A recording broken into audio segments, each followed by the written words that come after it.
கோலி fans எல்லாம் எங்கிட்ட அடிச்சுக்கிட்டு இருக்கானுங்க. என்னன்னா, ஏய் தலைவன் மட்டும் ரிட்டையர் ஆகாம இந்த சீரிஸ் ஆடி இருந்தா அப்படின்னானுங்க. என்ன ஆடி இருந்தா இந்நேரம் 3-1 இல்ல 3-0 அப்படின்னு சொல்லிட்டு டவுன்ல போயிருப்போம் அப்படின்ற ஒரு பயம் இருந்துச்சு. ஏன்னா ஆனா மத்த இல்ல ரோஹித் ஃபேன்ஸும் சண்டைக்கு வரானு. ரோஹித் சர்மா ஏன் ரிட்டையர் ஆனாரு அப்படின்ட்டு சில பேரு. எனக்கு புரியவே இல்ல. அதாவது கோலி ஃபேன்ஸாவது ஏதோ பாவம் வரட்டும், பிரச்சனை இல்லைங்க. ஏய் நீ நீ நீ யாரா கூட வந்துட்டு இருக்க அப்படின்ற மாதிரிதான் இருந்துச்சு டக்குன்னு. ஆனா ரோஹித் சர்மா கேப்டன்ற ஒரே காரணத்துக்காக தான் உள்ளே வச்சிட்டு இருந்தானுங்க. நீ என்னன்னா பொசுக்குன்னு இப்படி பேசிக்கிட்டு இருக்க. ஃப்ரெண்ட்ஸ் அதாவது 9/11 வந்து பாக்குறவங்க, ஃபாரின்ல இருந்து பாக்குறவங்க யாரையும் அவனை தப்பா எடுத்துக்க வேணாம். அவன் கலரா தான் இருப்பான். இந்த வீடியோல கருப்பா இருக்கான். அவன் வந்து ஆக்சுவலா நல்ல கலர் தான். இது என் கலர்ல இதான் பாருங்க இதான் பாருங்க, என் கிட்ட வந்து ஆக்சுவல் கலர். காமிக்கிறான் பாருங்க. இதான் ஆக்சுவல் கலர். யூஎஸ் வந்து பாக்குறவங்க யாரும் தப்பா எடுத்துக்க வேணாம் அவனை. நம்மளெல்லாம் பார்க்க மாட்டாங்க. சரி மாமே, என்ன டேய் கண்டென்ட் பாய், கூட போயிடலாமா? ஏய் பாய், அது யூடியூபுக்கு பொறாமடா. நம்ம வந்து எங்க நமக்கு வந்து வியூஸ் அதிகமா போயிட போகுது, நம்ம வந்து புஷ் பண்றோம் சொல்லிட்டு அவன் பயப்படுறான். புரியுதா? ஆஹ் அதான் தெரியல. என் கண்ணு இருக்கானே அவனுக்கு தெரியாது. எவனும் அவன் பயங்கரமா நீட் போட்டு பேட்மேன் மாதிரி பேசிட்டு இருக்கான் அப்படின்னு யோசிச்சுட்டு இருப்பான். ஆனா எனக்கு தான் ஏய், தெரியும் ஏய், கருவெளி. பாருங்க, அதான் கருணாகரன். பாத்துட்டு இருப்பாங்க. ஏய், என்னடா என்னடா என்னடா என்னடா ஒருத்த மட்டும் பேசிட்டு இருக்கான், இன்னொரு பக்கம் உருவம் மட்டும் இருக்கு. Ghost ghost video. ஏய் ghost, Sarath. Rose Sarath water. Sarath தானே அவன் பேரு. அவன் இப்ப கோஸ்ட் பாட்டு பண்ணிட்டு இருப்பான். அவன் பேர் மறந்து போச்சு. அவனோ ஒருத்த பண்ணிட்டு இருப்பாடா, பழைய பங்களா எல்லாம் போயிட்டு. ஆமா. ஏய் டிமாண்ட் டிமாண்டிகா. லாலிபப் வேணுமா கேட்டு. ஏன்டா ஒரு குழந்தை பேர் இருக்கும்டா, குழந்தை பேர். அங்கிள் உங்களுக்கு லாலிபப் வச்சிருக்கேன். அது டக்குன்னு எப்படி வந்து பென் ஸ்டோக்ஸ் வந்து ஆகா ஏய் 90 தொட போறான், சரி போய் டிக்ளேர் கேட்டுருவான் அப்படின்ற மாதிரி டக்குனு போய் லாலிபப் கேட்டிருக்கான் ஃப்ரெண்ட்ஸ் கையிலேயே. எப்படி கிரிக்கெட் எடுத்து வரான் பாருங்க ஃப்ரெண்ட்ஸ். எப்படி கிரிக்கெட் எடுத்து ஆமா. வரான் பாருங்க. எனக்கு அதாவது அப்போ வரைக்கும் விசுவாசமா மனசு இருக்கான். அப்போ வரைக்கும் மனசு இல்ல. என்னன்னா பாத்துக்கிட்டு இருக்கேன். லைக் அப்பதான் இன்னிங்ஸ் பிரேக் முடிச்சானுங்க. அந்த ட்ரிங்க்ஸ் பிரேக் ஏதோ போட்டிருந்தானுங்க. வந்துட்டு பென் ஸ்டோக்ஸ் வரான். 15 ஓவர் ரிமைனிங் இருக்கு. வந்துட்டு என்னப்பா புடிச்சுக்கலாமா அப்படின்னு சொல்லிட்டு கை கொடுக்க வரான். நான் நினைச்சேன், பயந்துட்டேன். ஏன்னா சுமன் கில் அமைதியா உட்காந்துட்டு இருந்தான். சரி ஐயோ என்னடா அவன் சுவாசினன் சுந்தர் என்ன பண்ண போறான். ஏய் அதான்டா என்னன்னா, அதான் அம்பையர் வந்து சொல்லியிருப்பான், கேட்டிருப்பான் கேப்டன் கிட்டி. அதாவது நான் அந்த டைம் லாஸ்ட் ஒன் இந்த ஹவர். இப்படி காமிச்சிட்டு நான் வந்து அதான் லாஸ்ட் 1 hour இருக்கு. நான் உங்க 2 பேருக்கு ஓகேவான்னு கேட்டோன்னே பென் ஸ்டோக்ஸ் ஓகேன்றோம் எடுத்தோடனே. அப்புறம் ஆனா இவங்க தான் ஜடேஜா வாஷி தான் வந்து இல்ல இல்ல முடியாது. அப்புறம் அதான் நீ சொல்லு ஹாரி ப்ரூக் பத்தி நான் சொல்லு. கக்கு கக்கு உன் மத்த கக்கு. எனக்கு சுத்தமா ஹாரி ப்ரூக் மேல வன்மம் இருக்கு. அவர் பேச மட்டும் தான் சீனா அப்படின்னு சொல்லி, அதாவது நான் என்னையோட சுப்பிரமணிய பத்தி அது கமெண்ட்ரியில சொல்றப்ப சாட்டிஸ்ஃபைங்கா இருந்துச்சு. என்னன்னா ஏங்க ஹாரி ப்ரூக் இதுல மட்டும் தாங்க பேச முடியும், பேட்டிங்ல பேச சொல்லுங்க வந்து அப்படின்னு சொல்லிட்டு.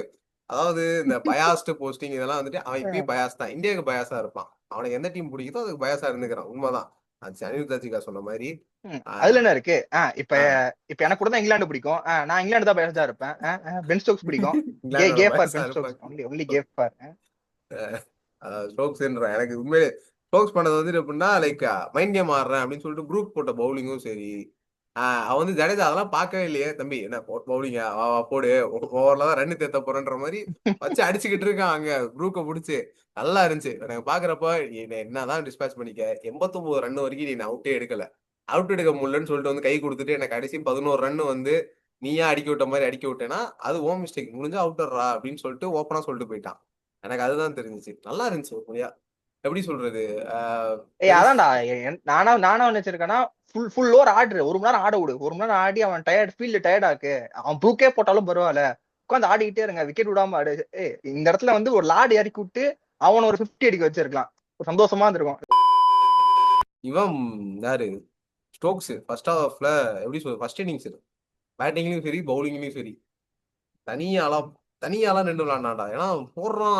அவனுக்கு மட்டும் எக்ஸ்ட்ரா குஷன், அந்த எப்படி சொல்றது, like from the release point சரியா வர்றப்பே வந்துட்டு ஒரு சின்ன குஷன் கொடுக்குறான். என்னன்னா பிச் ஆயிட்டு பால் அன்இவன் பவுன்ஸ்ல வருது. லைக் ஃப்ரண்ட் ஃபுட் போனா மூஞ்சில வாங்குறான் கில்லு. அப்படியே மூஞ்சில வாங்கிட்டு ஹெல்மெட் பறக்குது. ஒரு மாதிரி நல்லா இருந்துச்சு அவன் பவுலிங் பாக்குறப்போ. ஆனா என்ன செகண்ட் ஹாஃப்ல அதான் லைக் 5th டேல தான் ஃபர்ஸ்ட் ஸ்பெல்லே ஆரம்பிச்சான் ஸ்டோக்ஸ் செகண்ட் இன்னிங்ஸ்ல. இந்தியா ஏய் செகண்ட். அதாவது லைக் என்னன்னா, மேட்சுக்காக உயிரை கொடுத்துட்டு இருந்தான்டா. லைக் பாதி பேர் வந்து இவனை வச்சுதான் பும்ரா கம்பேர் பண்ணிட்டு இருந்தாங்க. லைக் இப்ப பென் ஸ்டோக்ஸ்னால முடியுது, பென் ஸ்டோக்ஸ் உசுர கொடுத்து போடுறாருல, ஏன் பும்ரா போட மாட்டேங்கிறாரு? ஒரு மேட்ச் ஃபிட்னஸ்னு வந்துட்டா ஓகே, எனக்கு வந்து அவன் மேட்ச் ரெஸ்ட் எடுக்கிறான், அதெல்லாம் பிரச்சனை இல்ல. இப்ப மேட்ச்னு வந்துட்டா ஏன் கட் பண்றாங்க? பென் ஸ்டோக்ஸ் இப்படி உசுர கொடுத்து போடுறான் 8 ஓவர் 7 ஓவர், ஆனா ஏன் பும்ரா போட மாட்டேன் அப்படின்னு கேக்குறாங்க. அவங்களுக்கு எல்லாம் நான் என்ன சொல்ல வரேன்னா, பும்ராவோட ஆக்ஷன் வேற, பென் ஸ்டோக்ஸோட ஆக்ஷன் வேற. பும்ரான்றவன் ரொம்ப ஸ்ட்ரெயின் பண்ணி போடுறான்.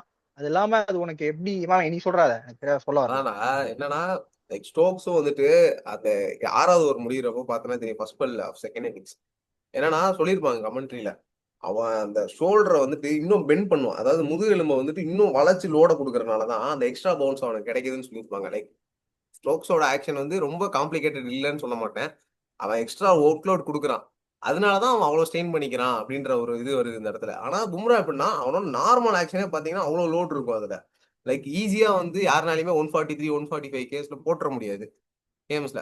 ஸோ நீங்க எப்படி சொல்றது, நார்மலா பார்க்க போனா பும்ராவோட ஆக்ஷனுக்கும் பும்ராவோட அந்த லோடுக்கும் சரி, ஏன்னா இவன் 130 135 அப்படியே ஸ்லோ ஆயிரும் ஸ்ட்ரோக்ஸ் ஒரு கட்டத்துக்கு மேல.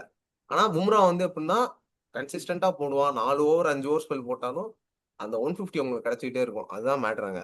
ஆனா அதே மாதிரி ஈக்குவலா வந்துட்டு இன்னொரு சைட்ல இருந்து ஃபாஸ்டா ரொட்டேட் பண்ணவும் முடியாது பும்ரா இருக்கிறப்போ.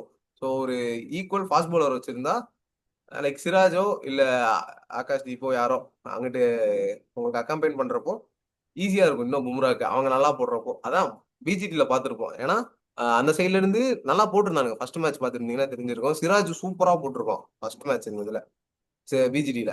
அதனால ஹர்ஷித் ராணா கூட டிராவல்ஸ் ஹெட்டை வந்து 10 ரன்ல தூக்கி இருப்பான். அது அவனுக்கு ரொம்ப ஈஸியா போயிருக்கும். ஏன்னா ஹர்ஷித் ராணா பர்ஃபார்ம் பண்ணிட்டு யாருமே எக்ஸ்பெக்டே பண்ணல. அவன் வந்து பார்த்தா டிராவல்ஸ் ஹெட்டை 10 ரன்லயோ 5 ரன்லயோ தூக்கிடுவான். அது டீமுக்கே நல்லா பூஸ்டப்பா இருந்துச்சு. பிஜிடி நல்லா இருந்துச்சு. அதாவது என்னன்னா இன்னிங்ஸ் தான் பும்ராக்கு சரியா விடல. இதுவே சப்போஸ் செகண்ட் இன்னிங்ஸ்ல இங்கிலாந்து ஆட விட்டு 5th டேல மட்டும் இங்கிலாந்து ஆட விட்டு இருந்தாங்க அப்படின்னா நான் அடிச்சு சொல்றேன் இந்தியா கண்டிப்பா ஜெயிச்சிருப்பானுங்க. ஏன்னா ஃபுல் ஃபிளெட்ஜ்ல வந்திருப்பானுங்க. அன்னிவன் போன்ஸ் எல்லாம் விளையாடி இருப்பானுங்க. அன்சுல் கமலோட 120 பேசு அன்னிவன் போன்ஸ்ல அவனுக்கு ஆடுறதுக்கு கஷ்டமா இருந்திருக்கும். ஏன்னா பால் வந்து ஸ்லோவா வரதுனால எது ரொம்ப கீழே போகும் எது கரெக்டா வரும் அப்படின்றது தெரியாது. இன்னொரு என்னன்னா கம்போஜும் பும்ராவும் போடுறப்போ பயங்கரமா வேரியேஷன் இருக்கும். ஏன்னா இவன் ஒரு மாதிரி பவுலரு, இவன் ஒரு மாதிரி பவுலரு.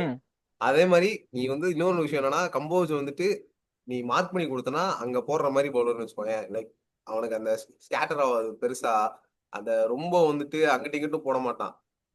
இவ்வளவுதான் டிசிப்ளின்ல, இவ்வளவுதான் இந்த இந்த லென்த்துக்குள்ளதான் நான் போட போறேன் அப்படின்னு ஃபிக்ஸ் ஆயிடுவான். ஸோ அந்த மாதிரி பவுலர் இருக்கிறப்போ உனக்கு அந்த அன்இவன் பவுன்ஸ் எல்லாம் கிடைச்சிருச்சுன்னு வச்சுக்கோங்க, எங்க பிச் பண்ணா எப்படி ஆகுது எப்படி பால் ரியாக்ட் ஆகுதுன்றதை கண்டுபிடிச்சாலே போதும், அவனுங்க அதை வச்சு விளையாட ஆரம்பிச்சிருவானுங்க. லைக் அஸ்வின்லாம் எடுத்துக்கிட்டோன்னா அவன் கண்டுபிடிச்சிருவான் டேர்ன் ஆகுதா இல்லையா, எவ்வளவு டேர்ன் ஆகுது அப்படின்னு தெரிஞ்சுட்டாலே லெஃப்ட் ஹேண்டரோட முரட்டத்தனமா மைண்ட் கேம் ஆடிட்டு இருப்பான் அஸ்வின் எல்லாம் பார்த்தனா. சோ அதான் நம்ம ஒரு பெரிய அலிஸ்டர் குக்கெல்லாம் சொல்லி சொல்லி எடுப்பான்டா.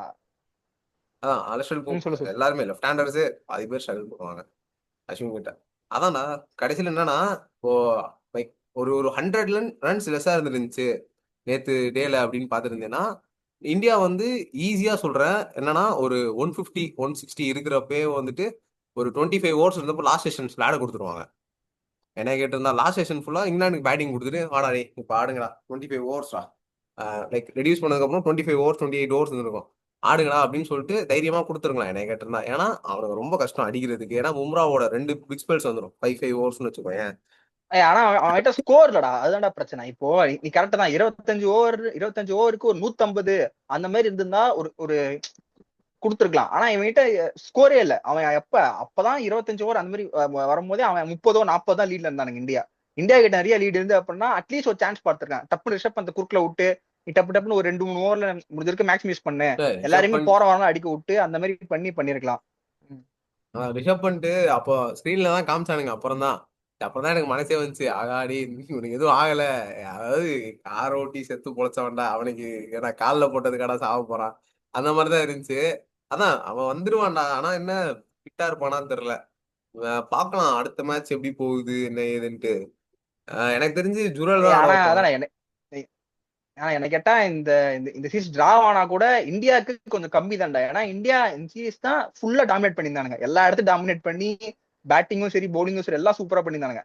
இங்கிலாந்து வந்து கிரக்ஸ் சிச்சுவேஷன் சூப்பரா பண்ணானுங்க. லைக் இந்த இடத்துல வந்து ஒரு இம்பார்ட்டன்டான விஷயம் கடைசி செஷனு கடைசி டே அந்த மாதிரி விஷயத்துல அவனோட ஏ கேம் கொண்டு வந்ததால அவனுக்கு ஈஸியா ஜெயிச்சுட்டு போயிட்டானுங்க. பட் ஆனா இந்த சீரீஸ் டிரா ஆனாலும் ஓவராலா பார்த்தா இந்தியாவுக்கு இது ஒரு மாதிரி பேட் சீரீஸ் வச்சுக்கோங்க. பட் WTCக்கு ஹெல்ப் ஆகும். நீ 2 மேட்ச் ஜெயிச்சிருக்கோ, ஒரு மேட்ச் டிரா பண்ணிருக்கோம்னா உனக்கு பாயிண்ட்ஸ் பெருசா உனக்கு பாதிப்பாகாது. கரெக்ட். அதான் அந்த மொத்தமா இந்த சீரீஸ்ன்னு பார்த்துருந்தோம்னா போன மேட்ச் வந்துட்டு ரொம்ப அப்செட் தான் இந்தியாவுக்கு. ஏன்னா 191 அது பத்தி பேச விரும்பல. ஏன்னா அது இந்தியா கையில இருந்த மேட்ச் தான் சொல்லுவேன் என்னைய கேட்டா. ஏதோ ஒண்ணு. அதுக்கப்புறமும் என்னன்னா லைக் கேஎல் ராகுல் வந்து எனக்கு என்னன்னு புரியல. ஒரு டே வரைக்கும் நல்லா கான்சென்ட்ரேட் பண்றான். போன மேட்ச் பார்த்துருந்தா உனக்கு தெரிஞ்சிருக்கும். அடுத்த நாள் ரிஷப் பண்ணிட்டு கேஎல் ராகுல் வந்திருந்தானுங்க தேர்ட் டெஸ்ட்க்கு. காலைல வந்த உடனே விக்கெட் விட்டான். எனக்கு எப்படின்னா அடா என்னடா அடுத்த நாள் ஆரம்பிச்ச உடனே அதுல ஒரு ஒரு ஒரு ஏதாவது அதுல மாத்தணுமா என்ன இது தெரியல. மைண்ட் வந்துட்டு கான்சென்ட்ரேஷன் எதுவும் இல்லையா, டக்குன்னு அவுட் ஆயிடுறான். புது டேவா என்ன ப்ரெஷரா என்னன்னு தெரியல. லைக் அடுத்த நாள் அதாவது ஒரு நாள் சூப்பரா பேட்டிங் ஆடிடுறான். அடுத்த நாள் பார்த்தா டப்புன்னு அவுட் ஆயிடுறான். என்னடா அது அப்படின்ற மாதிரி இருக்கு எனக்கு திடீர்னு. டேய் அப்புறம் கில்லு வந்து ரொம்ப பயங்கரமா அவன் பர்ஃபார்மன்ஸ் மூலமா ரொம்ப இது பண்ணிட்டான். லைக் என்னன்னா எல்லாருமே ஃபிளாட் ட்ராக்னு 0 for 2 டா, லிட்டரலி 0 for 2. அங்க இருந்து வந்து கேஎல் ராகுலோட பார்ட்னர்ஷிப் போட்டு 174 வரைக்கும் ஆடிருப்பாங்க. அந்த டே ஃபுல்லா எல்லாருமே கமெண்ட்ல சொல்லிட்டு இருந்தாங்கன்னா லக்ஷ்மண ராகுல் டிராவிட் 2001ல பண்ண மாதிரி இருந்துச்சு, 2 பேருமே சூப்பரா ஆடுறாங்க அப்படின்னு சொல்லிட்டு இருந்துச்சு. கில்லு வந்து அந்த ப்ரூவ் பண்ணிட்டான், என்னால முடியும், நான் தான் கேப்டன் இந்தியா, அடுத்த இந்தியன் கேப்டன் நான் தான் அப்படின்னு சொல்லிட்டு சூப்பரா ஆடினான். நல்லா இருந்துச்சு. அதனால ஃபர்ஸ்ட் ஒரு கிரிட்டிசிசம் இருக்கும். நானே பண்ணிட்டு தான் இருந்தேன். ஏன்னா கெய்க்வாடு வந்துட்டு கெய்க்வாடோட பிளேஸ்ல தான் கில் ஆடிட்டு இருக்கா. அப்படி இப்படி இப்படி இப்படி அப்படி இப்படி போயிட்டு இருந்துச்சு. ஸோ இப்போ வந்து என்னன்னா நானே கில் சப்போர்ட் பண்ண ஆரம்பிச்சேன். ஏன்னா கில் வந்த இடம் பாத்தீங்கன்னா கோலியோட பிளேஸ் அப்படின்ட்டானுங்க. அவனுங்க ஃபேன்ஸே அடிக்க ஆரம்பிச்சிட்டானுங்க. ஸோ எனக்கு வந்து ஃப்ரெண்ட்ஸ் நான் சொல்றேன் ஃப்ரெண்ட்ஸ், அவன் வந்து கில் சப்போர்ட் பண்ற காரணம் ஒரு ஒரு மைனர் பிள்ளைய லவ் பண்றான் ஃப்ரெண்ட்ஸ். அவன் யாருன்னு தெரிய மாட்டேங்குது. எஸ்ஐஆர் மாதிரி மாட்ட போறான் ஒரு நாள். Age is not a number, age is just a number அப்படின்னு சொல்லிட்டு இருப்பானுங்க. இல்ல இல்ல அதான் என்னடா வந்துட்டு டக்குன்னு பார்த்தா FBI இஸ் வாட்சிங் அஸ் அப்படின்ற மாதிரி டக்குன்னு நோ வி ஆரண்ட் அப்படின்ட்டு வரும் கீழே. ஐயோ ஃப்ரெண்ட்ஸ் பயமா இருக்கு. இன்னொன்னு என்னன்னா டாசனுக்கு ரொம்ப ரெஸ்பெக்ட் கொடுத்து ஆடின மாதிரி இருந்துச்சு எனக்கு. டோட்டல் சீரீஸ்லயே பார்த்தோன்னா டாசன்கிட்ட எப்படி சொல்றது, ஆண்டா 1.7 எக்கனாமிடா. லைக் ஏன்னா 2 கீழ ஆடிட்டு இருக்கானடா எக்கனாமி. 30 தம்பி ஓவர்ஸ் தம்பி பவுல். நீங்க ஸ்பின்னர்ப்பா, நீங்க இந்தியன்ஸ்பா, இந்தியன்ஸ்னாலே ஸ்பின்னர் ஈஸியா டேக் டவுன் பண்ணுவீங்கடா. ஏன்டா ரொம்ப எப்படி சொல்றது, அதாவது ஓகே ஸ்பின்னரா பார்த்தானோ சொல்லிட்டு ரொம்ப பார்த்தாட்டேன். 1.5 1.7 தான் இருந்துச்சு எக்கனாமியே. 30 அது மாதிரி ஓவர்ஸ் கடுப்பா பவுல். இருந்துச்சு பாக்குறதுக்கு. ஏன்னா 30 நீ ஓவர்ஸ் அவன் அடிச்சு ஆடிந்தா அப்படின்னா உனக்கு வந்து லீடும் கிடைச்சிருக்கும், மேபி ஒரு சான்ஸ் கூட இருந்திருக்கலாம், அது வேற இருந்திருக்கலாம். அட்லீஸ்ட் ஒரு 90க்கு போயிருக்கலாம், 3ல ஆடி இருக்கலாம் அவனை. ஆனா அவனுக்கு எப்படின்னா ரொம்ப ரெஸ்பெக்ட் கொடுத்து லைக் 30 ஓவர்ஸ் பவுல் போட்டிருந்தான். 46 ரன்ஸ் தான் கிவன். அதனால எனக்கு பெருசா அதுல இது இல்ல. ரொம்ப டீசன்ட் ஸ்பெல் அதாவது டீசன்ட்ல ரொம்ப செம ஸ்பெல் அது ஆக்சுவலா. கமெண்ட் பண்ணுங்க யார் யாரெல்லாம் உங்களுக்கு வந்து எங்க கூட ட்ரீம் லோன்ல ஆடாதுன்னா வாங்க, நாங்க லிங்க் அனுப்புவோம் எப்பயாவது. எங்களை இன்ஸ்டாகிராம் தான் இங்க. அதாவது மொட்டை போடுறதுக்கு உஷார் பண்ணிட்டான் ஃப்ரெண்ட்ஸ். மூணாவது ஆள் மொட்டை போடுறதுக்கு உஷார் பண்ணிட்டான், ஆள் இல்ல உஷார் இல்ல பண்ணிட்டான். அதான் ஃப்ரெண்ட்ஸ் இங்க எனக்குள்ள ட்ரீம் லெவல்ல நாங்க இன்ஸ்டாகிராம்ல இது தருவோம். அதுல வந்துட்டு என்னன்னா எங்களோட ப்ராட்காஸ்ட் பேஜ் ஆரம்பிக்கிறோம். அதுல இங்க தெரியும், நீங்க மேல அந்த ஐ ஐகான்ல பாத்தீங்கன்னா அங்க வந்து நாங்க போடுறோம். So you can also join us. நல்லாதான் ஆடிட்டு இருக்கான். ஆனா எனக்கு என்னமோ மேன் ஆஃப் தி சீரீஸுக்கு பென் ஸ்டோக்ஸ் தான் கொடுப்பானுங்க. ஏன்னா உசுரை கொடுத்துட்டு ஆடிட்டு இருக்கான். அவனுக்கு தான் கொடுக்கணும் எனக்கு கேட்டா. அவன் தான் டிசர்வ்டு மோர். ஆமா ஆனா எனக்கு வந்து 2 பேருக்குள்ள தான் இங்க போட்டியே. 2 பேரு தான் அப்படின்ற ஒண்ணு கில்லு இல்லைன்னா ஸ்டோக்ஸ் அவ்வளவுதான். ஏன்னா பெருசா பவுலிங் பார்த்தனா பவுலிங்கும் வந்தாண்டா பண்றான் ஸ்டோக்ஸ், பேட்டிங்கும் வந்தாண்டா பண்றான். அந்த மாதிரிதான் இருக்கு எனக்கு கேட்டா. ஏன்னா ஸ்டோக்ஸ் தூக்கிட்டு போயிடுவான்டா, வாய்ப்பு இல்லடா. லைக் என்னன்னா கடைசி மேட்ச்ல கில்லு வந்து 2 இன்னிங்ஸ்லயுமே ஒரு செஞ்சுரி அடிச்சாதான் வாய்ப்பு தவிர, எனக்கு கேட்டா ஸ்டோக்ஸ் தான் அப்படியே ஈஸியா தூக்கிட்டு போயிடுவாங்க. இன்னொன்னு சொல்ல மாட்டேன். ஸ்டாட் பார்த்துருந்தேன். என்னன்னா ஒரு ஸ்டாட் பார்த்துருந்தேன். என்ன ஸ்டாட்னா 1246 பால் சம்திங் தான் விராட் கோலியோட ஹையஸ்ட் பால் ஃபேஸ்ட் இந்த சீரீஸ் இன் இங்கிலாந்து தான். ஓகேவா? ஆனா கில்லு வந்துட்டு 4 மேட்ச் தான் விளாண்டுருக்கான் அந்த சீரீஸ்ல. ஆல்ரெடி கோலியோட ரெக்கார்டை பீட் பண்ணிட்டான். இன்னும் 250 சம்திங் பால்ஸ் தான் பிடிச்சா தலைவன் வந்து இவனை ஆக்சுவலா எல்லாத்தையும் ஓவர்டேக் பண்ணிட்டு வந்துருவான். ராகுல் டிராவிடையும் ஓவர்டேக் பண்ணிட்டு ஃபர்ஸ்ட் பிளேஸ் வந்துருவானா. ஸோ நெக்ஸ்ட் மேட்ச்ல வந்துட்டு ஒரு 250 பால் ஃபேஸ் பண்ணி ஆகணும் கில்லு. ஏதாவது ஒரு இன்னிங்ஸ்ல இல்ல கம்பைன் பண்ணி 250 வந்தாலும் ஓகே. அப்போ வந்துட்டு என்னன்னா இந்தியன்லயே அதிக பால்ஸ் ஃபேஸ் பண்ணது இங்கிலாந்துல அப்படின்னு பார்த்தா கில். அடுத்த மேட்ச் தான் தெரிய வரும் ஃபர்ஸ்ட் பிளேஸ் போவானா என்னன்னு. ஆனா விராட் கோலியை ஓவர்டேக் பண்ணிட்டான் அதுக்குள்ள. அந்த மாதிரிதான் இருக்கு ஃப்ரெண்ட்ஸ். ரைட், என்னடா அவ்வளவுதானே முடிச்சுக்கலாம்ல.